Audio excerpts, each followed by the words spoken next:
Motor vessel TOUSKA. Motor vessel TOUSKA. Vacate your engine room. Vacate your engine room. We're prepared to subject you to disabling fire. Okay, we gave the flare. Now we're getting anything about to be ready.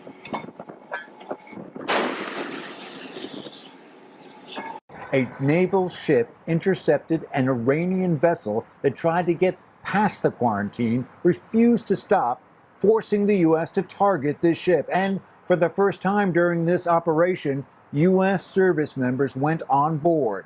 He said in a post, in part, our Navy ship stopped them right in their tracks by blowing a hole in the engine room. Right now, U.S. Marines have custody of the vessel. That's very crucial. U.S. service members on an Iranian ship. All this comes as talks are planned for Islamabad starting Tuesday between the U.S. and Iran, just ahead of the current ceasefire running out midweek. Sunday, April the 19th, day 51. And in the last few hours, United States Marines are standing on the deck of an Iranian-flagged cargo ship in the Gulf of Oman. It's 900 feet long. It weighs almost as much as an aircraft carrier. The ship is called the TOUSKA, an Iranian flag already under United States Treasury sanctions for prior illegal activity. The USS Spruance, a guided missile destroyer, intercepted her in the Gulf of Oman, gave them a fair warning. The Iranian crew refused, so the Spruance stopped them right in their tracks, blew a hole in the engine room. Ship goes dead in the water. Marines come aboard. We got full custody. And now they're opening the cargo holds to see exactly what the mafia was trying to sneak past the blockade. This is hours after the IRGC was firing on tankers in the Strait trying to flex. Hours after the cardboard Khamenei, was reading poetry about his brave Navy. Hours before Vice President Vance is supposed to land in Islamabad for round 2 of the talks. The message from Washington just got delivered with a 5-inch caliber, loud and clear.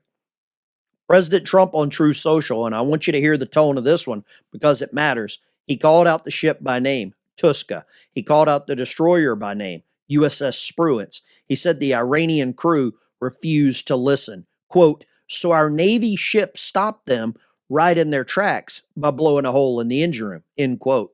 And then the kicker, we have full custody of the ship and we are seeing what's on board.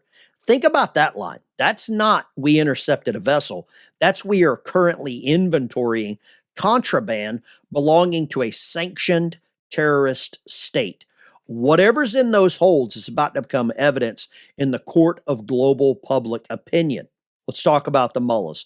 These guys spent the last 51 days telling their people the blockade was a paper tiger, that America would blink, that the IRGC controlled the waterways. And today, one of their own 900-foot ships is sitting dead in the Gulf of Oman with a U.S. Marine detachment deciding what happens next. And Golubov, our smooth-talking mafia boss with the well-kept beard, last video he was out there explaining how America has more money and weapons and experience, but Iran fights. Brother, asymmetric means when you don't have a 900-foot ship to get seized. You did have one, and now you don't.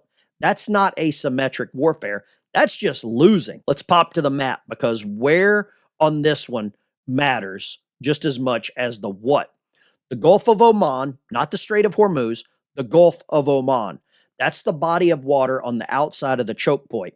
International waters, open ocean, room to maneuver.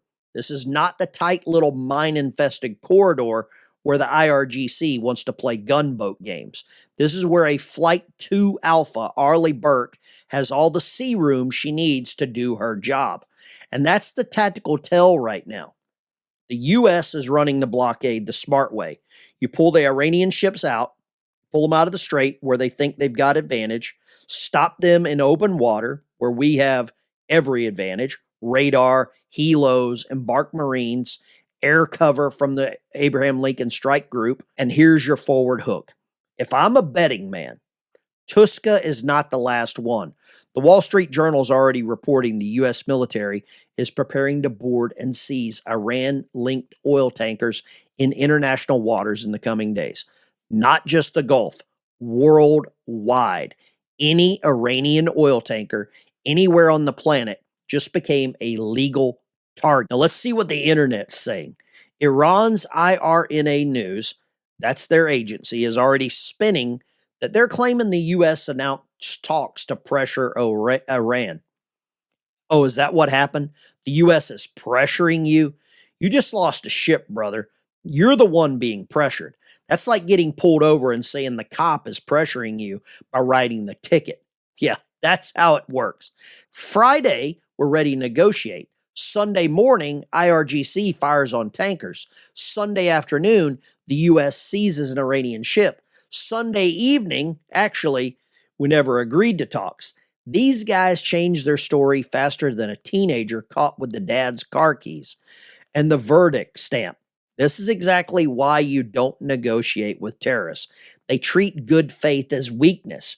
So you stop offering good faith and start offering consequences. The Spruance just delivered consequences with a 5-inch gun. Here's where we are. Day 51 of the standoff. The United States naval blockade of Iran is now in its second week. Iran has tried to break it twice today. First by firing on tankers in the Strait this morning, and then by running a 900-foot cargo ship through it this afternoon. Both attempts failed. The tankers got turned around, the cargo ship got boarded, Marines are on the deck, the cargo is being inventoried, and Vice President Vance is flying to Pakistan tomorrow for a second round of talks that Iran is now claiming were never scheduled. With tensions exploding in the Middle East and a potential wider conflict with Iran, our energy grid is dangerously exposed. And here's the thing nobody's talking about: uranium. It isn't just an energy play, it's a national security asset. It powers submarines, it powers aircraft carriers. It needs to be in the right hands, period. That's why Kirkstone Metals caught my attention. The ticker is KSMCF in the United States and KSM in Canada. They control nearly 14,000 hectares of prime uranium real estate in Saskatchewan's Athabasca Basin, the richest uranium district on the planet. That is the same geological corridor that produced over 200 million pounds of uranium, and it's right here in North America. Not Russia, not Kazakhstan, not some country that doesn't share our values. Historical drilling already hit high-grade uranium near the surface. Their geology team believes that's just the smoke. The massive source is deep underground. They just closed a $2 million financing. They filed permits for a major 2026 drill program, and they're sitting at a market cap of roughly $10 million. $10 million. In a district where the big players are valued north of $10 billion, and the drills haven't even started turning yet. America cannot keep outsourcing the fuel that runs our military and our grid to foreign hostile nation. Companies like Kirkstone are part of the solution. Thanks to Kirkstone Metals for sponsoring today's video. The tickers are KSMCF in the US and KSM in Canada. A link is in the description for their latest investor highlights. This is not financial advice, and I hope you will check it out yourself. That's the picture. Now let's talk about how we got here militarily and where it goes next. The USS Spruance, DDG-111. Let me tell you what this ship actually is because it matters. It's a Flight IIA Arleigh Burke class, 509 feet long, 8,300 tons, 96 vertical launch cells, loaded with SM-2 Tomahawks, ASROCs, quad-pack ESSMs, Aegis combat system with Spy-1 Delta radar. That's the radar I keep talking about. 2 MH-60R Seahawk helos in the hangar for anti-submarine and surface surveillance work. 5-inch gun on the bow, and here's the kicker for the drone fight. DDG-111 is one of 6 destroyers in the fleet equipped with the ODIN laser system. That's Optical Dazzling Interdictor Navy. It fries the optical sensors on the enemy drones without even shooting them down. It just blinds them. It's the perfect weapon for dealing with the IRGC swarm tactics. And the Spruance itself has been here before. September 2024, it was attacked by 24 Houthi missiles and drones in the Red Sea. It intercepted every single one. November 2024, attacked again. 8 drones, 5 ballistic missiles, 3 cruise missiles, same result.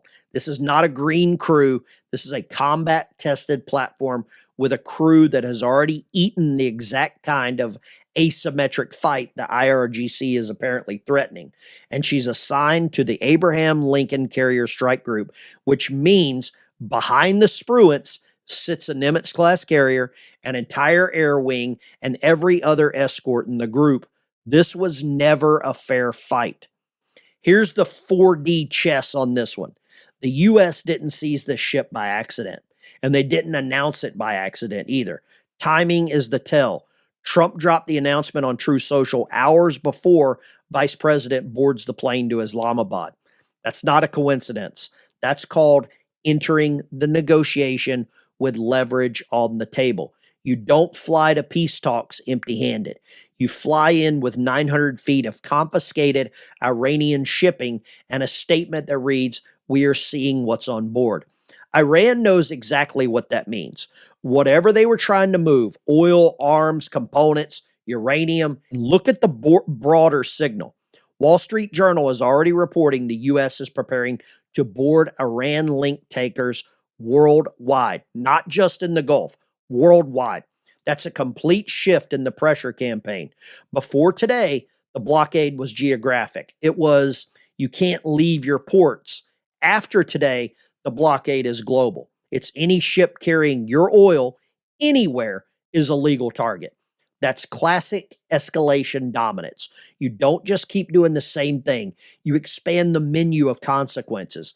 Every day Iran refuses the deal, the menu gets bigger.